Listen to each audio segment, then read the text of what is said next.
ওয়াত তাকবীরু তামলাউ মা বাইনাস সামাই ওয়াল আরদি। যে ব্যক্তি একবার আল্লাহু আকবার বলে, কি বলে? যে ব্যক্তি একবার আল্লাহু আকবার বলে, আল্লাহর পয়গম্বর বলেন আসমান থেকে নিয়ে জমিন পর্যন্ত মাঝখানে যত ফাঁকা জায়গা আছে সমস্ত ফাঁকা জায়গা আল্লাহ রহমত দিয়ে ভরপুর করে দেন।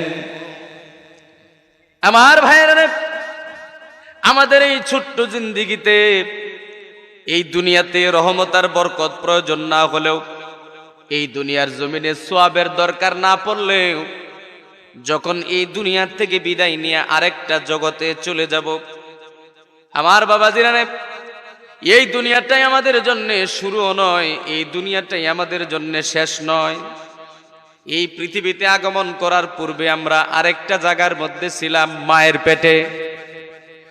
মায়ের পেটে আগমন করার পূর্বে আরেকটা জায়গার মধ্যে ছিলাম আমরা, আল্লাহ পাকের আলমে আরওয়া, রুহের জগতে। রুহের জগৎ থেকে মায়ের পেটে আসলাম একা, মায়ের পেট থেকে দুনিয়ার জগতে আসলাম একা।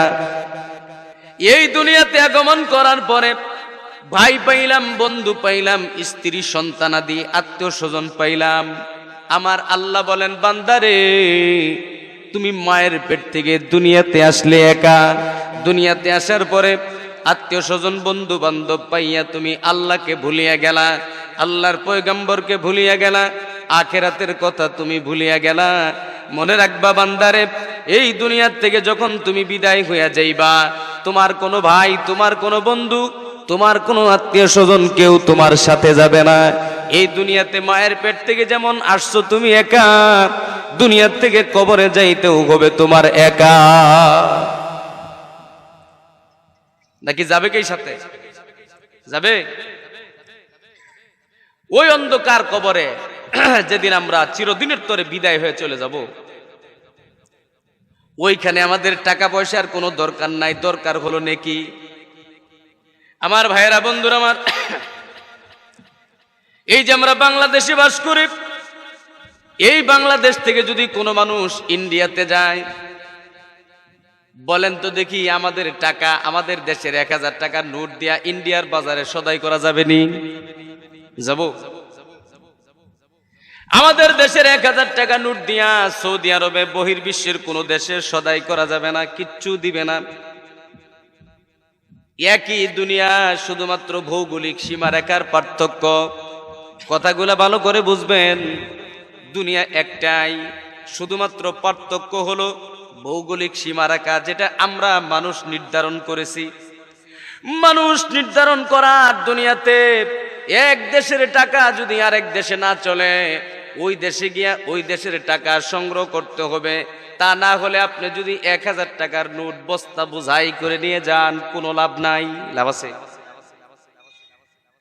একই দুনিয়াতে শুধুমাত্র কাঁটাতারের বেড়া, ম্যাপের ভৌগোলিক সীমারেখা আলাদা হওয়ার কারণে এক দেশের টাকা যদি আরেক দেশে না চলে, তাহলে এই দুনিয়ার উপরের মাটি আর মাটির নিচের আরেকটা জগৎ, ওই জগতের সাথে দুনিয়ার এই জগতের কোনো মিল নাই। আছে নাকি? জোরে বলেন। এই দুনিয়ার মাটির উপরের জগতের সাথে মাটির নিচের জগতের কোনো মিল নাই। সুতরাং দুনিয়াতে এক দেশ থেকে আরেক দেশে গেলে যেমন তোমার নিজের দেশের টাকা চলে না, এই দুনিয়া ছেড়ে যখন তুমি অন্ধকার কবরে চলে যাইবা, দুনিয়ার কোনো বাহাদুরি, কোনো দৌলত কোনো কাজে লাগবে না। অন্ধকার কবরে যাওয়ার পরে তোমার দরকার হলো সওয়াব, তোমার দরকার হলো নেক আমল।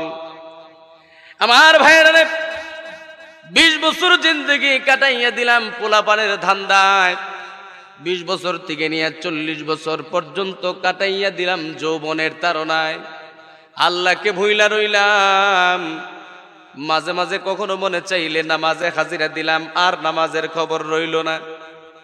মাঝে মাঝে রমজান মাসে রোজা রাখলাম, বড় ঈদের নামাজ, ছোট ঈদের নামাজ, সবে কদর, সবে বরাতের নামাজগুলা ভালো করে পড়লাম। সারা বছর আর নামাজের খবর রইল না। কি জবাব দিব আল্লাহর দরবারে? আল্লাহর কাছে কি লইয়া মুখ দেখাইব ভাই? আল্লাহ নবীর একজন গুরুত্বপূর্ণ সাহাবী, নাম ছিল তার হযরতে আব্দুল্লাহ ইবনে মাসউদ রাদিয়াল্লাহু তাআলা আনহু। ওনার উপাধি ছিল সাহিবু সিওয়াকে রাসূলিল্লাহ, সাহিবু নালি রাসূলিল্লাহ। আব্দুল্লাহ ইবনে মাসউদ রাদিয়াল্লাহু তাআলা আনহু উনি সব সময় আল্লাহ রাসূলের সাথে থাকতেন, কোন একটা সময়ের জন্য রাসূল থেকে বিচ্ছিন্ন হন নাই। রাসূল যেখানে, আবু হুরায়রা আব্দুল্লাহ ইবনে মাসউদ সেখানে। সুবহানাল্লাহ কোন।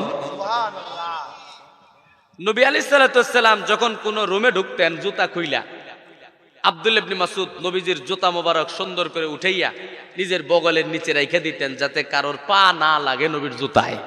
আল্লাহু আকবার। নবী আমার যেখানে যাইতেন প্রত্যেকটা নামাজের আগে আল্লাহর নবী মিসওয়াক করতেন। মিসওয়াকটা করার পরে মিসওয়াক পরিষ্কার করে আব্দুল্লাহ ইবনে মাসউদের কাছে দিয়ে দিতেন। আব্দুল্লাহ ইবনে মাসউদ মিসওয়াকটা বড় যত্ন করে রাখতেন। আম্মা জান আয়েশা সিদ্দিকা বয়ান করেন, আল্লাহর নবী যখন কখনো বাহিরের থেকে ঘরে আসতেন, ঘরে আসার পরে সর্বপ্রথম আল্লাহর নবী মিসওয়াক করতেন। রাসূল হাদিস শরীফের ভিতরে বয়ান করেন, যেই নামাজের পূর্বে তুমি মিসওয়াক করে নামাজ পড়বা, ওই নামাজটা মিসওয়াক সারা নামাজের চাইতে 70 গুণ বেশি সওয়াব আল্লাহ দিয়ে দিবেন।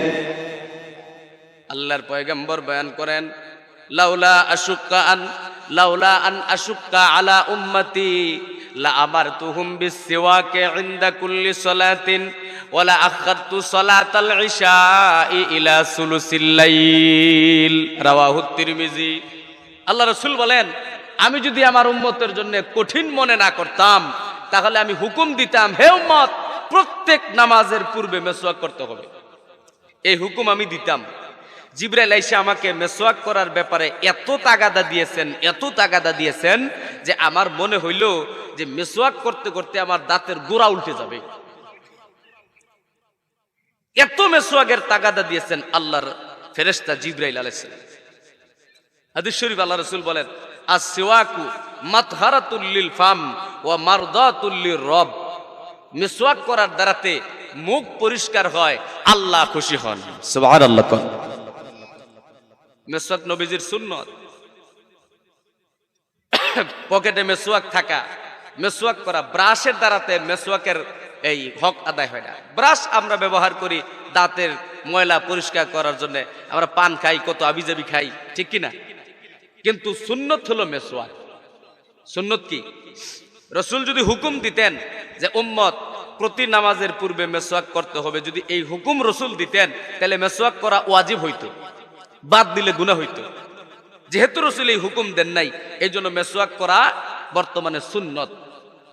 যে ব্যক্তি মিসওয়াক করে নামাজ পড়বে, এক ওয়াক্ত নামাজে 70 গুণ বেশি সওয়াব। আবার সামনে রাসূল বলেন, ওয়ালা আখারতু সালাতাল ইশাই ইলা সুলুসিল লাইল, আর আমি ঈশার নামাজকে রাত্রি 3 ভাগের 1 ভাগ পার হয়ে যাওয়ার পর আদায় করতে বলতাম। যেমন ধরেন অনুমানিক 10টা, সোয়া 10টা পার হয়ে যাওয়ার পর, রাত্রি সোয়া 10টা পার হওয়ার পরে এশার নামাজ পড়তে বলতাম। কিন্তু এটা আমার উম্মতের জন্য কঠিন, এই জন্য আমি এই হুকুম দেই নাই। সুবহানাল্লাহ। এই আব্দুল্লাহ ইবনে মাসউদ রাদিয়াল্লাহু তাআলা আনহু আল্লাহর নবীর এত কাছের সাহাবী ছিলেন, আল্লাহর নবীর পিছ থেকে কখনো তিনি বিচ্ছিন্ন হন নাই, কোনো সময় নবীর থেকে আলাদা থাকেন নাই। এই ইবনে মাসউদের যখন ইন্তেকাল হয়ে যাবে বন্ধুরা আমার, ওই সময় মুসলিম জাহানের খলিফা ছিলেন হযরতে উসমান গনি রাদিয়াল্লাহু তাআলা আনহু। উসমানের কাছে সংবাদ চলে গেল, আব্দুল্লাহ ইবনে মাসউদ জাকান্দানি উঠে গেছে, মৃত্যুর দ্বার প্রান্তে পৌঁছে গেছে। হযরত উসমান কয়েকজন সাথী সঙ্গী লইয়া দেখতে গেছেন আব্দুল্লাহ ইবনে মাসউদকে। গিয়া সেনা দেখেন আব্দুল্লাহ ইবনে মাসউদ বালিশের মধ্যে শুয়ে আছে, 2 চোখের পানি দিয়া বালিশ ভিজিয়ে ফেলছে। চোখের পানিতে বালিশ ভিজে চপচপে হয়ে গেছে। হযরত উসমান রাদিয়াল্লাহু তাআলা আনহু আব্দুল্লাহ ইবনে মাসউদের মাথার কাছে বসলেন। বসার পরে জিজ্ঞাসা করলেন, ওগো ইবনে মাসউদ, আপনি এইভাবে করে কেন কাঁদতেছেন? আপনি গরিব মানুষ, আপনার ইন্তেকালের পরে আপনার বিবি আপনার সন্তানেরা কি খাইবে না খাইবে এই টেনশনে বুঝি আপনি মন খারাপ করে কাঁদতেছেন। আব্দুল্লাহ ইবনে মাসউদ বলেন, না না, আমার সন্তান আমার বিবি কোনোদিন অভাব বোধ করবে না। আমি আমার সন্তান, আমি আমার বিবিকে এমন দোয়া শিখিয়ে দিছি যেই দোয়া তারা নিয়মিত পাঠ করলে কোনোদিন অভাব আসবে না। সামি'তু রাসূলুল্লাহি সাল্লাল্লাহু আলাইহি ওয়াসাল্লাম ইয়াকুল মান ক্বারাআ সূরাতাল ওয়াকিআতি কুল্লা লাইলাতিন লাম তুসিবহু ফাকাতুন আবাদা।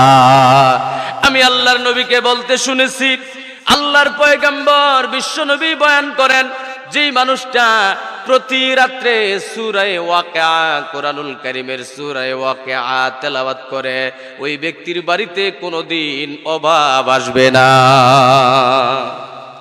কোন সূরা? সূরা ওয়াকিয়া। রাসূল বলেন, প্রতি রাত্রে তুমি সূরা ওয়াকিয়ার তেলাওয়াত করো, তোমার বাড়িতে কোনোদিন অভাব অনটন আসবে না। আর এক হাদিসে আল্লাহর পয়গম্বর বলেন, যে ব্যক্তি প্রত্যেকটা রাত্রিতে সূরা মুলকের তেলাওয়াত করে, সূরা মুলক, আমার ভাইরা রে, মাগরিবের নামাজের পরে আপনাদের হেফজখানায় দেখবেন ছেলেরা মাগরিবের নামাজের পরে সূরা ওয়াকিয়ার তেলাওয়াত করে, এশার নামাজের পরে সূরা মুলকের তেলাওয়াত করে। আল্লাহর পয়গম্বর বয়ান করেন, যারা নিয়মিত কোরআনুল কারীমের সূরা মুলকের তেলাওয়াত করে, এই মানুষগুলা যখন মারা যাইবে, সব মানুষ যখন তারে মাটি দিয়া বাড়িতে চলে যাবে, ওই মানুষটা কবরে মুনকার নাকিরের জন্য অপেক্ষা করতে থাকবে, কিন্তু কয়েক ঘন্টা পার হয়ে যাবে, মুনকার নাকির তার কাছে আসবে না। ওই মানুষটা অবাক হয়ে যাবে, আল্লাহর কাছে ডাক দিয়ে বলবে, আল্লাহ কি ব্যাপার, তোমার মুনকার নাকির আমারে ভুলে গেল নাকি? আমাকে প্রশ্ন করার জন্য তোমার মুনকার নাকির তো আসলো না গো আল্লাহ। আল্লাহর পক্ষ থেকে গায়েবী আওয়াজ শুনে দেওয়া হবে, ও আমার বান্দারে, আমার পয়গম্বর ঘোষণা দিয়েছিলেন, যেই মানুষটা প্রত্যেক রাত্রিতে আমার কোরআনুল কারীমের সূরা মুলকের তেলাওয়াত করে, ওই ব্যক্তির কবরে কোনোদিন মুনকার নাকির আসবে না, ওই ব্যক্তির কবরে কোনোদিন আযাব হবে না। জোরে কন্না সুবহানাল্লাহ। কোন সূরা?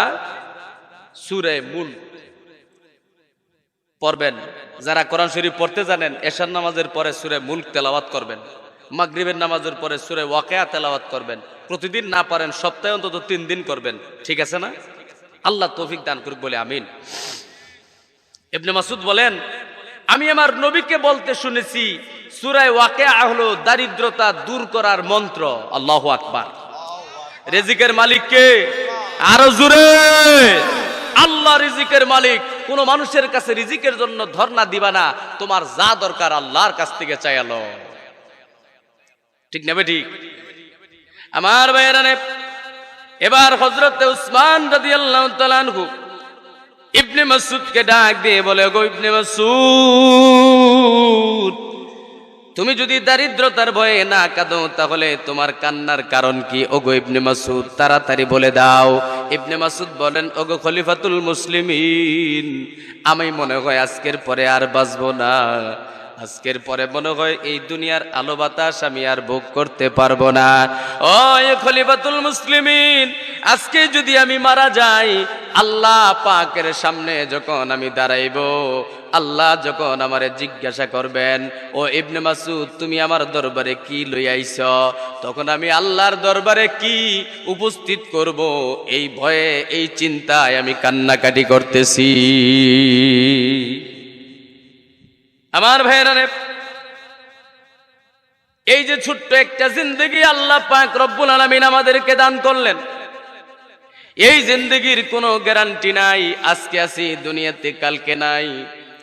আল্লাহর পয়গম্বর বয়ান করেন, মান মাতা ফাকাদ কামাত কিয়ামাতুহু, যে ব্যক্তি মরে গেল সঙ্গে সঙ্গে তার কিয়ামত শুরু হয়ে গেল। আজকে যদি আপনি মরে যান, আজকেই আপনার কিয়ামত শুরু হয়ে গেল। আল্লাহর পয়গম্বর হাদিস শরীফের ভিতরে বয়ান করেন, উম্মতেরা রে, প্রতিদিন তোমাকে কবর 5 বার করে ডাকে, 5 বার করে ডাকে। প্রতিদিন তোমাকে 5 বার করে কবরে ডাইকা ডাইকা তিনটা কথা বলে, জোরে বলেন কয়টা কথা বলেন? হুজুর ওই পাশে রাখেন, এইভাবে রাখেন, এই যে এই বক্সের ভলিউম বাড়ি লেগে এদিকে আসে, ওইভাবে রাখেন। হ্যাঁ, ওটা পরে ঠিক করবেন। কষ্ট হচ্ছে? প্রতিদিন কবর 5 বার করে আমাদেরকে ডাকে, তিনটা কথা বলে। কয়টা কথা বলে? খুব খেয়াল করে শুনবেন। আল্লাহর হাবিব বয়ান করেন, কবর মানুষকে ডাক দিয়ে বলে, ইয়া আইয়ুহান নাস আনা বাইতুল ওয়াহদাতি। ও দুনিয়ার মানুষ রে, আমি এমন একটা ঘর, যেই ঘরে চিরদিন তোমাকে একা একা থাকতে হবে। আনা বাইতুল ওয়াহশাতি, আমি এমন একটা ঘর, যেই ঘরের ভিতরে সাপ বিচ্ছু পোকা মাকড়ের ভয়। তোমার কবরে যদি শিয়ালে গর্ত বানায়, তোমার কবরে যদি বিমরুলে চাক বানায়, তোমার কবরে যদি বিষাক্ত সাপ গর্ত বানায়, দুনিয়ার কেউ কোনো খোঁজ রাখবে না। যদি কারোর কবর পানির কারণে ডেবে যায়, সন্তানাদি আইসা কবরের উপরে মাটি দিয়া কবরটা একটু উঁচা করে দিবে, এই পর্যন্তই, আর কিছুই নয়। কবরের নিচে কি হালত দুনিয়ার কেউ জানবে না। কবর 3 নম্বরে ডাক দে বলে, আনা বাইতুজ জুলমাতি, আমি অন্ধকার কবর, অন্ধকার কবর। দুনিয়ার অন্ধকারের মতো আমার কবরের অন্ধকার নয়, দুনিয়ার অন্ধকার পাতলা, কিন্তু কবরের অন্ধকার কঠিন, ঘন অন্ধকার, গভীর অন্ধকার। ওই অন্ধকার কবরে তোমাকে যখন দুনিয়ার মানুষেরা রেখে বিদায় নিয়ে চলে যাবে, আল্লাহর পয়গম্বর বলেন, ইজা উকবিরাল মাইয়িতু ফায়াতিহি মালাকানে আজরাকানে আসওয়াদানে। আল্লাহর নবী বয়ান করেন, যখন কোন মানুষকে কবর দিয়া সব মানুষ যার যার মতে চলে যায়, জুতার পায়ের শেষ শব্দটাও ওই কবরবাসী শুনতে পায়। যে লোকটা কবরে দিলাম, ওই লোকটাও আমাদের জুতার আওয়াজ শুনে। আমরা জুতা পাই দিয়া যখন বাড়ির দিকে চলে আসতেছি, জুতার আওয়াজ আস্তে আস্তে করে মিলিয়ে যাইতেছে, ওই কবরওয়ালাটা শুনতে পায়। নবী আমার বয়ান করেন, যখন 40 কদম মানুষগুলা দূরে চলে যায়, ওই ব্যক্তির কাছে 2 জন ফেরেশতা আছে। জোরে বলেন কয়জন? 2 জন কালো কুসকুসে রঙের ফেরেশতা, এমন ভয়ঙ্কর আকৃতির ফেরেশতা, দুনিয়ার কোন মানুষ তাদের চেহারা কল্পনাও করতে পারবে না। ফেরেশতা 2 জন আইসা ওই মুর্দাকে ইউজলিসানিহি, 2 জনে 2 পাশে বইসা মুর্দাটারে সুন্দর করে বসায়।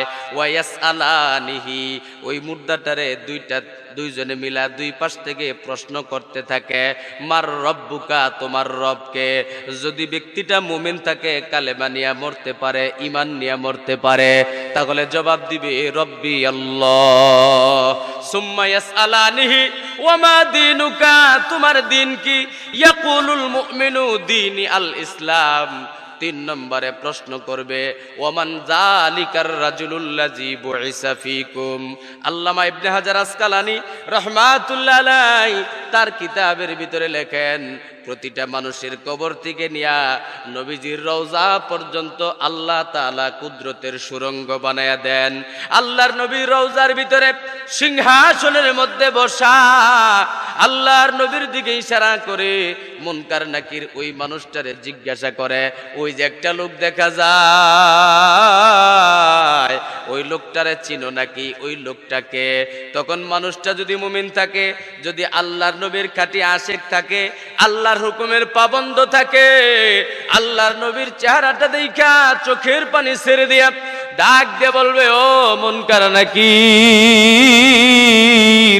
যেই নবীর জন্য সারাটা জীবন কান্দিলাম, যেই নবীর এক নজর দেখার জন্য আল্লাহর কাছে কত হাজার বার আবদার জানাইলাম, উনি আমার সেই নবী রহমাতুল লিল আলামিন মুহাম্মাদুর রাসূলুল্লাহ।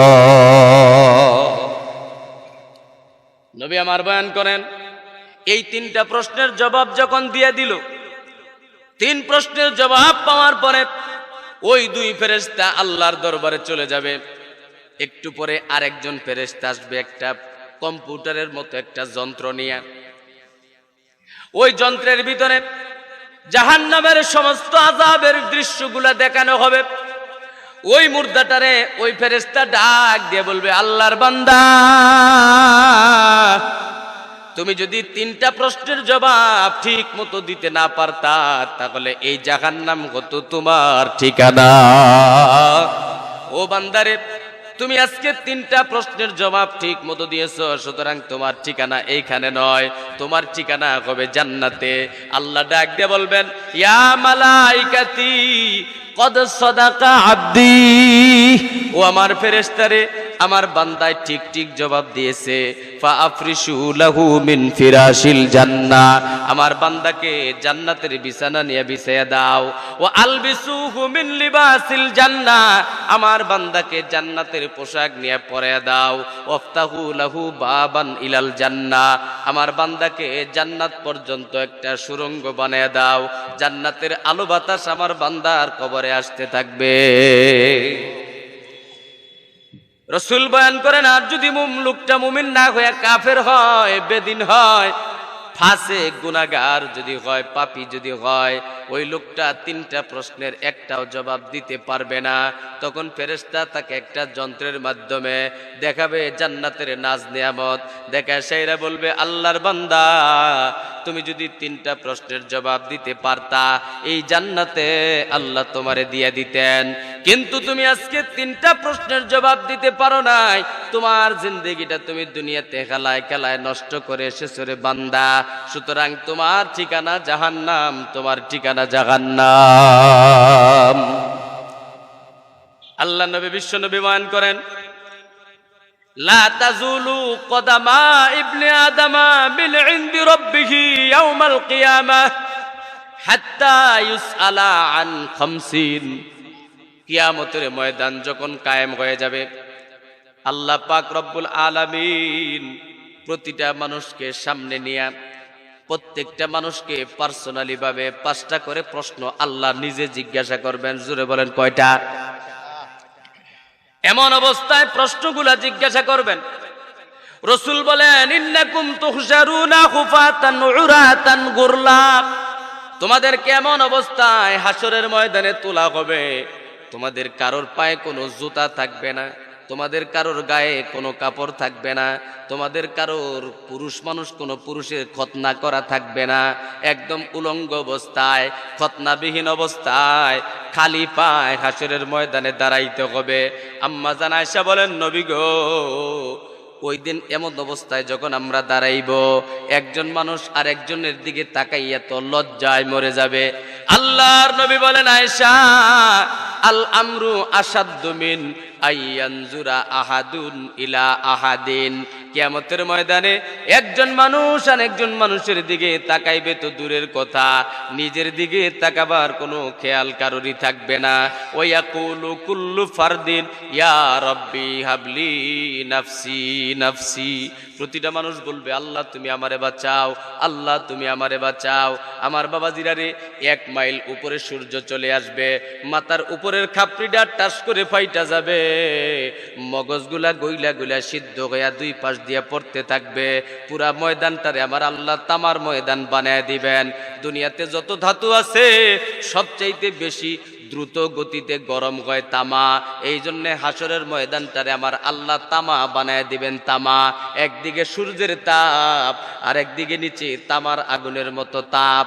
এই কঠিন হাসরের ময়দানে আমার আল্লাহ প্রত্যেকটা মানুষকে 5টা প্রশ্ন করবেন।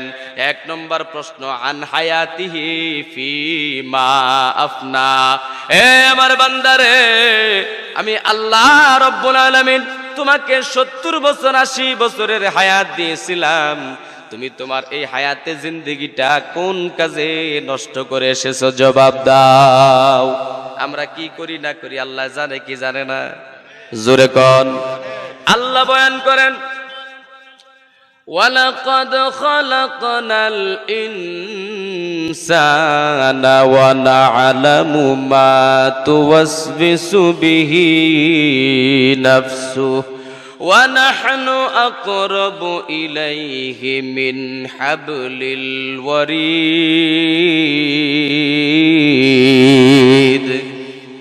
আল্লাহ বলেন, মানুষ বানাইলাম আমি আল্লাহ, মানুষের মনে কি জল্পনা কল্পনা জপে দুনিয়ার কেউ না জানলেও আমি আল্লাহ জানি।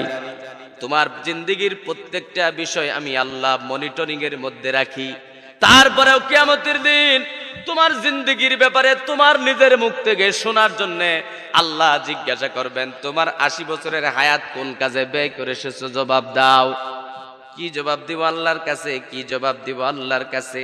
যে হায়াত আল্লাহ দিলেন এই হায়াতটা বড় দামি নিয়ামত। একটা দিন যখন খসে যায় এই দিনটা কিন্তু আবার ঘুইরা যায় আর সামনে জোড়া লাগে না, লাগে নাকি? জিন্দেগি নামক যে গাড়ি আল্লাহ দিলেন এই গাড়িতে চইরা সামনের দিকে যাওয়া যায়, পিছন ফিরা যায় না। যেই রাস্তাটা পাড়ি দিয়ে আসলাম, যেই ঘাট আমি উতরে আসলাম, ফিরে উল্টে আর সেই ঘাটে যাওয়ার কোনো কায়দা নাই। এই 80 বছর 70 বছরের হায়াত আল্লাহ পাক রব্বুল আলামিন যে আমাদেরকে দান করলেন, হেলায় কালায় নষ্ট করে দিলাম, গুনার কাজের ভিতরে লিপ্ত থাইকা বরবাদ করে দিলাম। আল্লাহর কাছে জবাব দেওয়ার মতো কোনো জবাব থাকবে না, ঠিক কিনা জোরে কোন?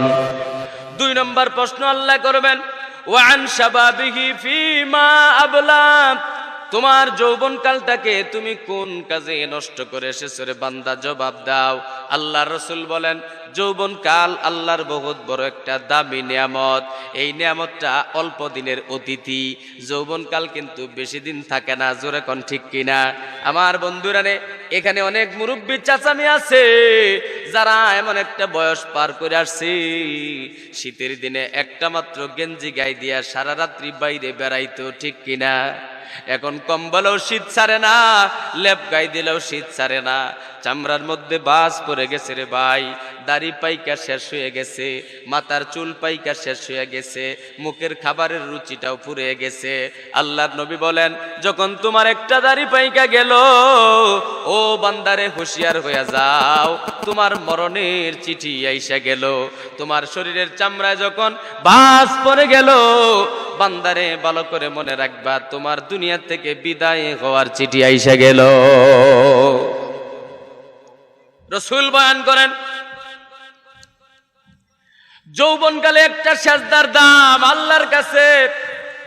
এই দুনিয়ার ভিতরে যা কিছু আছে সব কিছুর চাইতে বেশি দামি হলো যৌবনকালের একটা সেজদা। আল্লাহর নবী বলেন, সাবআতুন ইউযিল্লুহুমুল্লাহু তাহতা জিল্লি আরশিহি ইয়াওমা লা জিল্লা ইল্লা জিল্লু আরশিল্লাহ। ওই হাসরের দিন, যেদিন কোনো ছায়া থাকবে না, কোনো শামিয়ানা থাকবে না, কোনো ঘর থাকবে না, কোনো গাছের ছায়া থাকবে না, কোনো বিল্ডিং থাকবে না, কোনো ছাদ থাকবে না। ওই দিন একটা মাত্র জায়গা, শান্তির জায়গা, আরামের জায়গা, ছায়াদার জায়গা। ওই জায়গাটা হলো আমার আল্লাহ পাকের আরশে আজিমের নিচে। আল্লাহর নবী বলেন, এই দুনিয়ায় যে যুবক আল্লাহর ইবাদত করে, আল্লাহর হুকুমের বিরুদ্ধাচরণ করে না, আল্লাহর নাফরমানি করে না, নবীর সুন্নত ছাড়ে না, কিয়ামতের দিন আল্লাহ পাক জিবরাইল আমিনকে ডাক দিয়ে বলবেন, ও জিবরাইল, যেই যুবকগুলা যৌবনকালে আমাকে ভুলে নাই, ওই যুবকদেরকে আমি আল্লাহ বলতে পারবো না। তুমি এমন যুবকদেরকে তালাশ করে করে নিয়ে সেইরা আমার আরশে আজিমের নিচে বসাইয়া দাও। জোরে কন্যা সুবহানাল্লাহ। আল্লাহর আরশের নিচে বসার আশা আমাদের কার কার আছে? একটু আল্লাহরে দেখায় দেয়। আল্লাহ তুমি কবুল করে নাও, বলি আমিন। তাহলে আল্লাহ 2 নম্বর সওয়াল করবে যৌবনকালের ব্যাপারে। রক্তের গরমে ভাইয়েরা গুনাহ কইরো না, রক্তের গরমে অন্যায় কাজ কইরো না, রক্তের গরম বেশি দিন থাকে না। যদি তোমার বিশ্বাস না হয় তোমার দাদার কাছে জিজ্ঞাসা কইরা লইবা, ঠিক কি না? দাদারা বৈশা বৈশা কয়, আল্লাহ লাইতা শাবাবা ইয়াউদু ইয়াওমান ফাউখবিরহু বিমা ফাআলাল মাশিবু। যদি আমি আবার যৌবনকালটা ফিরে পাইতাম তাহলে তারে অভিযোগ করতাম, কেন রে তুই আমারে ফালাইয়া চলে গেলি? বুড়া কালে আমার জীবনের সাথে এমন কঠিন আচরণ করছে, আমি বুড়া সহ্য করতে পারি নাই। এই জন্য ভাইয়ের আমার, যৌবনকাল বহুত বড় দামি। যৌবনকালে যদি কেউ মরে যায়, তার আমলনামার ভিতরে যদি আল্লাহকে সন্তুষ্ট করার মতো কোনো বিষয় না থাকে, ওর মতো কপাল পোড়া হতভাগা আর কেউ নাই। 3 নম্বর করেছিলা জবাব দাও। আমার বন্ধুরা রে, এই দুনিয়াতে টাকা পয়সা রোজগার করার 2টা পদ্ধতি আছে। জোরে বলেন কয় পদ্ধতি? 1 নম্বর পদ্ধতি হলো বৈধ পদ্ধতি, আর 1 নম্বর পদ্ধতি হলো অবৈধ পদ্ধতি। 2 পদ্ধতিতেই সম্পদ উপার্জন হচ্ছে কি হচ্ছে না? জোরে কোন। বৈধ পদ্ধতিতে নাকি অবৈধ পদ্ধতিতে? মুরব্বীরা বলে টাকার মুখ নাকি কালা, তাই না? এই টাকার মুখ যারে ধরছে, এই টাকার কালা মুখ যে বলে দেখছে, সে নাকি আর সহজে হুঁশ ফিরে আনতে পারে না। আল্লাহ রাসূল বলেন, যেই টাকার কালো মুখ দেখে তুমি অস্থির, এই টাকাই তোমার বিপদে ফেলাবো। তোমার আর অন্য কিছু লাগবে না বিপদে পড়ার জন্য, এই টাকাই তোমাকে বিপদে ফেলবে। হযরত আলী রাদিয়াল্লাহু তাআলা আনহুর কাছে একদল লোক গেছে, গিয়া জিজ্ঞাসা করছে, এই কমাই দাও, বাড়াও কে? ওগো আলী, আমাদেরকে দুনিয়ার সম্পর্কে একটু ওয়াজ করে শোনান। বাস, এবার সুন্দর হয়েছে। হযরত আলী বলেন, কি সংক্ষিপ্ত ওয়াজ করব না বিস্তারিত? কয় না, সংক্ষিপ্তই করেন। হযরত আলী বললেন, আদ দুনিয়া হালালুহা হিসাবুন ওয়া হারামুহা আযাবুন। এই দুনিয়ার যত সম্পদ তুমি হালাল ভাবে উপার্জন করবে, হালাল উপার্জিত সম্পদের ব্যাপারে আল্লাহর কাছে তোমাকে জবাব দিতে হবে। আর যত পয়সা তুমি 2 নম্বরই অন্ধকারের ভিতরে টেবিলের নিচে হাত গুইছা রোজগার করবা, এগুলোর জন্য কোনো হিসাব নাই। বিনা হিসাবে দুজক, বিনা হিসাবে কি? দুজক। আচ্ছা আমার বাবাজিরা, ভালো করে বুঝেন। আপনারা কি রাগ করতেছেন? আচ্ছা, যেই মানুষটা মানে পোলাও, মাংস, বিরিয়ানি, জর্দা সব সময় ভালো খাবার দাবার খায়, আর যেই মানুষটা পানি পান্তা মরিচ ডইলা কোন রকম খাইয়া দিন কাটায়, আচ্ছা এই দুজনের দিন কাইটা রাত আসে কিনা? যেরকম মনে করেন আমি খুব ভালো ভালো খাবার খাই, আচ্ছা যেই খাবারটা খাইলাম, এই খাবারটা কি পেটের ভিতরে 12 ঘন্টা রাখা সম্ভব? 12 ঘন্টা যাওয়ার আগে ওটা একাই বের হয়ে যাবে, ঠিক কিনা? আর যদি না বেরোয়, তাহলে এই টাকা কামাই করার জন্য যত দূর পারছি, এর সাথে বেশি টাকা দিব ডাক্তার রে, বাপ রে ডাক্তার, আমার তাড়াতাড়ি পায়খানা পেশাব আটকেছে, বের করে নল, কিন্তু মরলাম আমি, ঠিক কিনা? আল্লাহ কয়, যেইটা খাওয়ানোর জন্য তুমি যেখানে পাইছো ওইখানে থাবা মারছো। ও গরুর মুখে ঠোনা দেয়, তারপরেও বলে আইলের ভিতরে যখন গরু নিয়ে যায়, ও ঠোনা থাকতেই বলে ধানের মধ্যে থাবা মারতে চায়। তুমি তো এরকম থাবা মারছো, যেখানে সম্পদ পাইছ, যেখানে টাকা পাইছ, ওইখানেই তুমি থাবা মারছো। তুমি দোকানের মাফে ওজনে কম দিছো মানুষের, আছে না নাই? গরিব দুঃখীর সম্পত্তি তুমি বেদখল মারছো, গরিবের ঠকাইছো, তুমি নিজের আত্মীয় স্বজনের হক ঠকাইছো, বোন ঠকাইছো। বোন ঠকাই না মানুষ সমাজ আছে না নাই? বাপ মারা গেছে 30 বছর, এখনো পর্যন্ত বোনের ওয়ারিশ দেয় নাই, এরকম কপাল পোড়া মানুষ আছে না নাই? আমি আমার যেই বাবার ঔরসে জন্ম, আমার বোনটাও ওই বাবার ঔরসে জন্ম। আমি যেই বাড়িতে বড় হইছি, আমার বোনও ওই বাড়িতেই বড় হইছে। সুতরাং আমার এই বাবার বাড়িতে আমার যেরকম হক, আমার বোনেরও ওই পরিমাণ হক থাকা উচিত, ঠিক কিনা? জোরে কর। কিন্তু ভাইয়ের আমার, এই বোনটা বাড়ি ছেড়ে অনেক দূরে চলে গেছে, বিয়ে দিয়ে দিয়েছি। আমার বোনটা এত অসহায়, যার নিজের কোনো বাড়ি হয় না। বোনের নাম মনে করেন জয়নব। জয়নব যখন স্বামীর বাড়িতে যায়, মানুষ বলে, জয়নব কই যাও? কয় স্বামীর বাড়িতে যাই। ও জয়নব তুমি কই যাও? কয় বাবার বাড়িতে যাই। বাবা মা যদি মরে যায়, জয়নব যদি বাবার বাড়িতে যায়, মানুষে যদি জিগায় জয়নব কই যাও? কয় ভাইয়ের বাড়িতে যাই, ঠিক কিনা? আবার জয়নবের স্বামী নাই, স্বামী মরে গেছে, 2টা ছেলে, বড় আর ছোট। মানুষ যদি জিগায় জয়নব কই থাকো? জয়নব বলে 15 দিন বড় ছেলের বাড়িতে থাকি, 15 দিন ছোট ছেলের বাড়িতে থাকি। তার মানে মহিলা জাতি, বেশিরভাগ মহিলাদের কপাল এমন পুরা, নিজের নামে কোনো ঘর বাড়ি তাদের হয় না।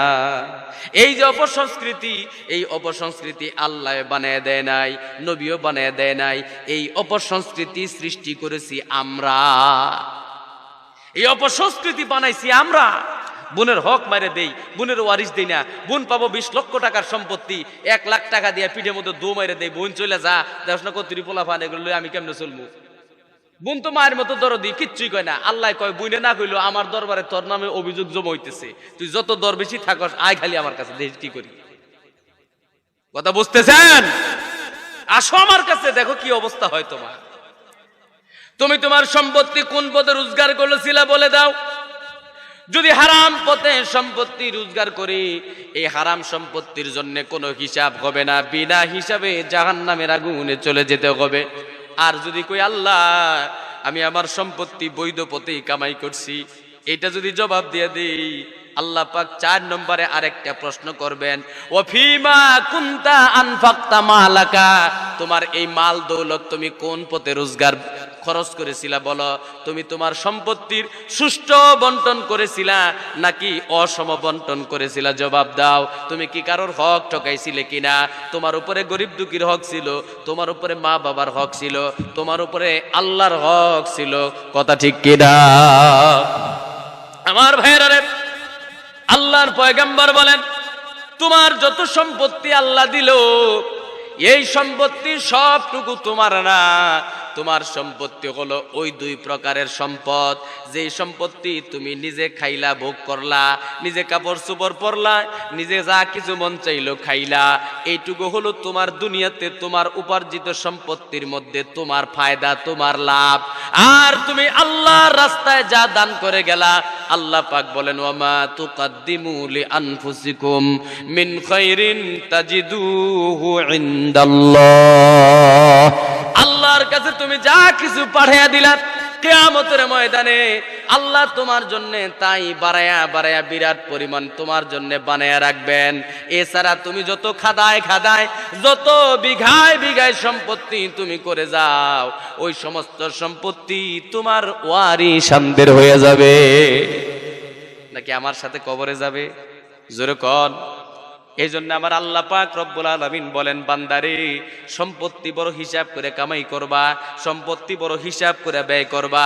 তোমার সম্পত্তি দিয়া যেন, তোমার টাকা দিয়া যেন একটা অন্যায় কোনো কাজে সহযোগিতা না হয়, কোনো গান বাদ্যের আসরে যেন তোমার টাকা ব্যবহার না হয়, কোনো হারাম কাজে যেন তোমার টাকা ব্যয় না হয়। তুমি কষ্ট করে হালাল পয়সা রোজগার করলে, এই পয়সা তুমি যদি হারাম পথে ব্যয় করো, তোমার মতো পুরা কপালার কেউ নাই। তুমি মস্ত বড় বিপদে পড়ে যাইবা আল্লাহর দরবারে।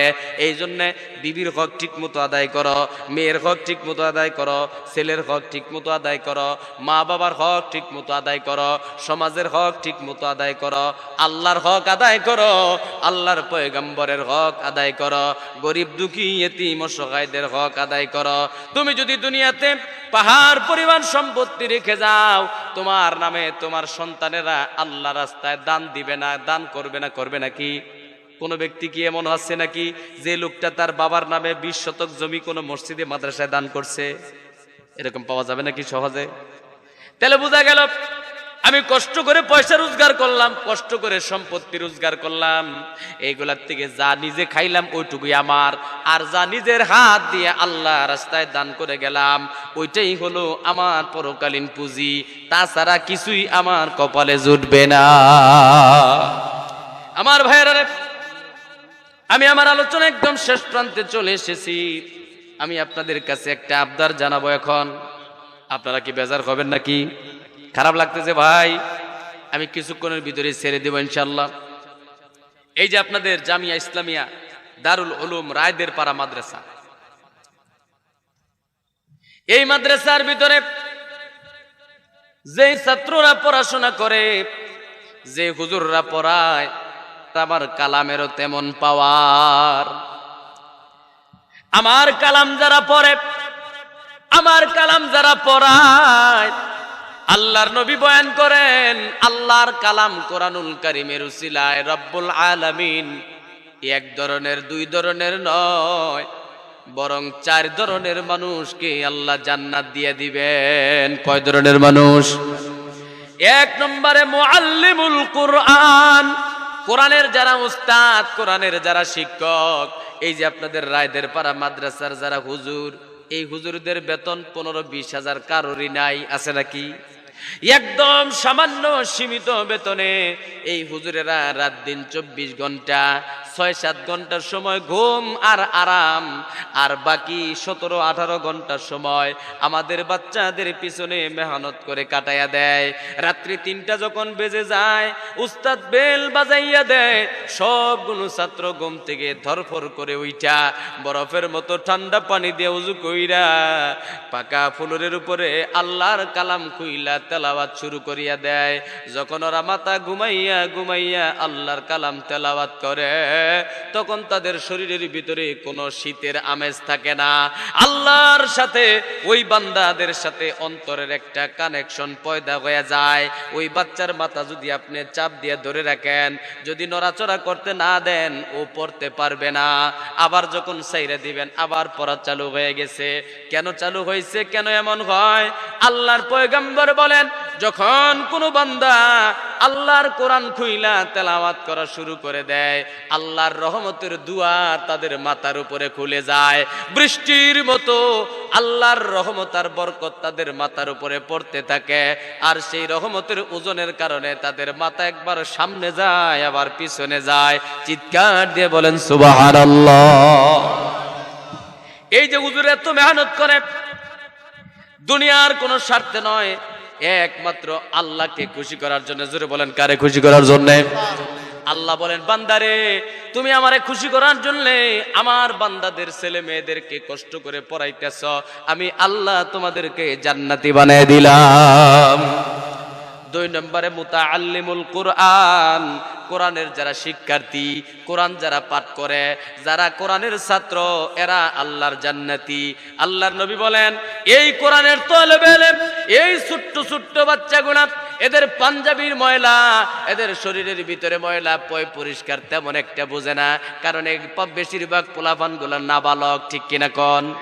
এরা বালেগী হয় নাই, এরা পয় পরিষ্কার কি বুঝবে?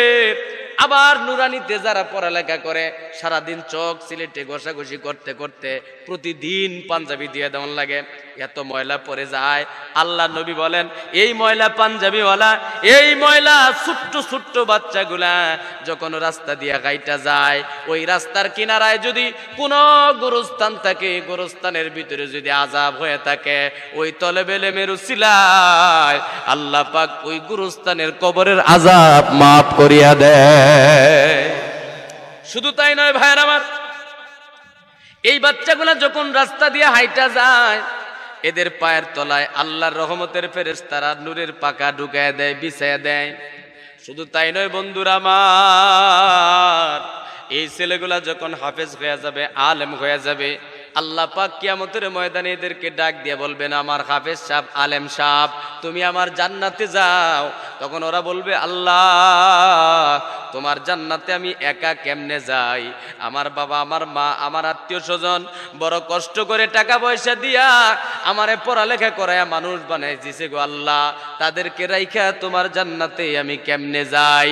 আল্লাহ রাব্বুল আলামিন বলবেন, যা, তুমি নিজেও তো জান্নাতে যাইবা, তোমার পরিবার পরিজনের মধ্য থেকে যারা জাহান্নামে চলে গেছে এমন 10 জন গুনাহগার মানুষকে সঙ্গে নিয়ে আমার জান্নাতের মেহমান হয়ে যাও।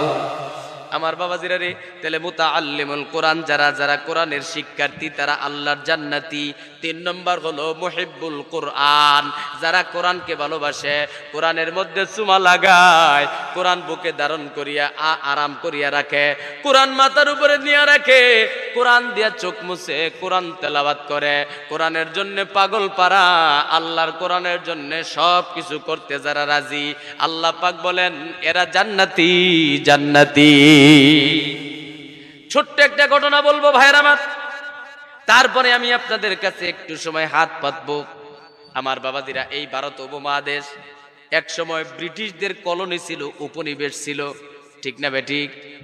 ব্রিটিশরা এই দেশ শাসন করছে 190 বছর। ওই ব্রিটিশ পিরিয়ডের সময় হুসাইন আহমদ মাদানী নামে একজন আল্লাহর ওলি ছিলেন, ওনার একজন মুরিদ ছিল, খলিফা, নাম ছিল তার মুন্সি তমিজউদ্দিন। এই মুন্সি তমিজউদ্দিন সরকারি চাকরি করত, প্রতিদিন বাড়ির থেকে সাইকেল নিয়ে সরকারি অফিসে যায়, আবার বিকালে বাড়িতে আসে। একদিন এই মুন্সি সাহেব সাইকেলে করে অফিসে করার জন্য যাচ্ছে। 1 গ্রাম পাড়ি দেওয়ার পরে 2 নম্বর গ্রামে যখন পৌঁছেছে, দেখে গ্রামের 10-15 জন মানুষ, মুরব্বী মানুষ, পাঞ্জাবি গায়ে, টুপি মাথায়, রাস্তার কিনারায় মন মরা ধরে বসে আছে, কেউ কেউ দাঁড়ায় রইছে। এবার মুন্সি তমিজউদ্দিন সাইকেল থেকে নামছেন, নামার পরে বলেন, বাবারা আপনাদের মন এমন বিষণ্ণ কেন? কারণ কি? কেন আপনাদের মন খারাপ? এবার ওই লোকগুলা বলে, হুজুর আমাদের গ্রামে একজন মানুষ মারা গেছে, কিন্তু ওই মানুষটারে কেমনে দাফন করব, কেমনে গোসল করাইব, কেমনে জানাজা করব, কেমনে কবর কাটবো, এমন বুঝমান কোনো মানুষ আমাদের গ্রামে নাই। কেউ বোঝে না কিছুই। আপনাকে তো মনে হয় হুজুর দেখা যায়, আপনি যদি দয়া করে একটু এই কাজটা করে দিয়ে যাইতেন আমরা বড় খুশি হইতাম। মুন্সি তমিজউদ্দিন বলেন ঠিক আছে, কোনো সমস্যা নাই, চলুন যাই। মুন্সি তমিজউদ্দিন ওই মুর্দা লোকের বাড়িতে যাইয়া নিজের হাত দিয়া তারে গোসল করাইলেন, নিজের হাতে কাফনের কাপড় পরাইয়া, নিজে জানাজার নামাজ পড়াইয়া, নিজে কবরে নাইমা ওই লাশটারে নিজের হাত দিয়ে কবরে রাখছেন। মাটি দিয়া অফিসে চলে গেছে। অফিসে যাইয়া পকেটে যেই মাত্র হাত দিয়েছে, দেখা যায় একটা কাগজ, দরকারি কাগজ নিয়েছিল সকালে, ওই কাগজটা ডকুমেন্টটা এখন আর পকেটে নাই। মুন্সি তমিজউদ্দিন পাগল পারা হয়ে গেল, কি ব্যাপার, সরকারি কাগজ যদি হারাইয়া যায় তাহলে জেল হবে, জরিমানা হবে, জীবনও যাইতে পারে। এমনিতেই ব্রিটিশরা আমাদেরকে দুই চোখকে দেখতে পারে না, তাহলে এখন কি করা যায়? আমি তো কাগজটা সকালে নিয়েছিলাম, পকেটে কোথায় পড়লো? চিন্তা করতে করতে মনে হয়েছে যেই মানুষটারে কবরে রাখার জন্য কবরে নামছিলাম, ওই কবরে এই কাগজটা পড়ে গেছে। তাড়াহুড়ার কারণে, পেরেশানির কারণে কাগজটা আর তোলার কথা মনে নাই। এবার মুন্সির তো মাথা খারাপ হয়ে গেল, কি করা যায়? অনেক চিন্তা ভাবনা করে সাইকেল লইয়া আবার সেই গ্রামে চলে গেলেন। গ্রামের মানুষদেরকে জড়ো করিয়া ডাক দিয়ে বলে, ভাইরা, এমন একটা দরকারি কাগজ অমকের কবরে পড়ে গেছে, আপনারা যদি অনুমতি দেন আমি কবরটা খুদি কাগজটা বের করে নিয়ে যাব। এলাকার মানুষ কয়, হুজুর আমরা তো মাসআলা জানি না, কবর খোদার যদি অনুমতি থাকে আপনি নিয়ে যান, কোনো অসুবিধা নাই। মুন্সি তমিজউদ্দিন কুদাল খুন্তি লইয়া ওই কবর পারে গিয়া নিজের হাতে কবর খুঁড়তে লাগলেন। সদ্য কবর, 1.5-2 ঘন্টা আগে মাত্র কবর দেওয়া হয়েছে। এই কবর খুঁড়তে খুঁড়তে খুঁড়তে খুঁড়তে বাঁশের ডালাই পর্যন্ত যখন আসছে, একটা বাঁশের ডালাই মাত্র সরাইছে, নিচে দেখে কাগজটা পড়ে আছে। মুন্সি তমিজউদ্দিন কাগজটা উঠাইলেন, কিন্তু কবরে যে লাশটা রাইখা গেছে সেই লাশটা আর কবরে নাই। আরেকটা বাঁশের ঢালাই সরাইছে, নিচের দিকে গভীর ভাবে নজর দিয়ে দেখে, যতদূর চোখ যায় চতুর্দিকে খোলা ময়দান, ফুলের বাগান, ফলের বাগান। যেই মানুষটারে 2 ঘন্টা আগে কবর দিয়ে গেলাম, ওই মানুষটা ওই ফুলের বাগানে রাজবেশে ঘুরে ঘুরে বেড়াইতেছে। মুন্সি তমিজউদ্দিন সঙ্গে সঙ্গে কবর বন্ধ করে দিল। তাড়াতাড়ি কবরটা বন্ধ করে দিয়া ওই মুর্দা লোকের বাড়িতে গিয়া ছেলে মেয়েকে ডাক দিয়ে বলে, বাবারে, তোমার বাবা এমন কি আমল করতো, তাড়াতাড়ি আমাকে বলো। এবার ছেলে মেয়েরা কয়, হুজুর আমাদের বাবা তো তেমন বিশেষ কোনো আমল করতো না, আমাদের বাবা ছিলেন একবারে মূর্খ মানুষ, কিন্তু আমার বাবারে প্রতিদিন দেখছি 1 ওয়াক্ত নামাজ বাদ দেয় নাই। প্রতিদিন জামাতের সাথে নামাজ পড়া দুপুর বেলায় নামাজ শেষ করে আইসা তাকের উপর থেকে একটা বই নামাইয়া, চাদর দিয়ে পেছানো বই, ওই বইটা যত্ন করে খুলতেন, তারপরে পৃষ্ঠা উল্টাইতেন, পৃষ্ঠার উপরে দিয়া সুন্দর করে আঙ্গুল ঘুরাইতো, 2 চোখের পানি দিয়া দাড়ি ভিজা ভিজা টপ টপ করে পানি পড়তো, আর জবানে বলতো, আল্লাহ তোমার কালাম আমি পড়তে পারি না, কিন্তু আমি বিশ্বাস করি তুমি যা বলেছ সব ঠিক বলেছ। আল্লাহ, আমি যদি তোমার কালাম পড়তে পারতাম গো, তোমার কালাম আমি এত মোহাব্বত করতাম গো আল্লাহ, একদিনও তোমার কালাম পড়া বাদ দিতাম না। এই কথা জপতো, পাগলের মতো এরকম করে বিলাপ করতো, আর 2 চোখের পানি দিয়া বুক বাসাইতো। এইভাবে করে 1-2 মিনিট নয়, প্রায় আধা ঘন্টা 1 ঘন্টা করে প্রতিদিন এই কাজটা করতো। তারপরে বইটা বন্ধ করিয়া চাদর দিয়া পেঁচাইয়া চুমা খাইতো, বুকের মধ্যে নিয়ে চোখ বন্ধ করে অনেক সময় চুপচাপ থাকতো, আবার চোখের মধ্যে নিয়ে মোছা দিত, আবার মাথার উপরে সুন্দর করে ধরিয়া রাখতো, 2 চোখের পানি দিয়া বুক বাসাইতো। এই ছিল আমার আব্বার নিত্য নৈমিত্তিক কাজ। মুন্সি তমিজউদ্দিন বলেন, কোন সেই বইটা আমারে দেখাইয়া দে। বইটা তাকের উপর থেকে নামাইয়া মুন্সি তমিজউদ্দিন কান্দে, ডাক দে বলে, আল্লাহর বান্দারে, এইটা দুনিয়ার কোনো সাধারণ মানুষের বই না, এটা আমার আল্লাহর কালাম, কোরআনে কারীম। তোমার আব্বা কোরআনকে এত ভালোবাসছে, এত মোহাব্বত করছে। আমার আল্লাহ তোমার বাবার কোরআন পড়াকে, কোরআনকে ভালোবাসারে এত পছন্দ করিয়া নিয়েছে। তোমার আব্বা মরতে দেরি হয়েছে, তোমার আব্বার কবরকে আল্লাহ জান্নাত বানাইতে দেরি করে নাই। এ আমার ভাইয়েরা রে, রায়দের পাড়ার এলাকার ময় মুরব্বী বাবাজিরা, বন্ধুরা, আমরাও যদি কোরআনুল কারীমকে ওই বুড়ার মতো করে ভালোবাসতে পারি, আল্লাহ তাআলা তো আমাদেরকেও মাফ করে জান্নাত দিতে পারেন কি পারেন না? জোরে কোন। ওয়াজের শুরুতেই বলছি, আল্লাহর রাগ বেশি নাকি দয়া বেশি? জোরে কোন। আল্লাহ বলেন ওয়াবতাগু ইলাইহিল ওয়াসিলা, আল্লাহর দরবারে একটা ওসিলা নিয়ে যা। আমরা আল্লাহর কাছে কোরআনকেই ওসিলা বানাইতে চাই, ঠিক কিনা? জোরে কোন। আল্লাহ তোমার কোরআনকে ভালোবাসা, তোমার কোরআনের ভালোবাসা লইয়া তোমার দরবারে আসছি, আল্লাহ মাফ করে দাও। আল্লাহ আল্লাহ মাফ করতে পারেন কি পারেন না? জোরে কোন। আল্লাহর কোরআনকে ওসিলা বানাইতে রাজি আছি কিনা? জোরে কোন। কে কে রাজি আছে? হাত তুলে দেখান। নারে তাকবীর।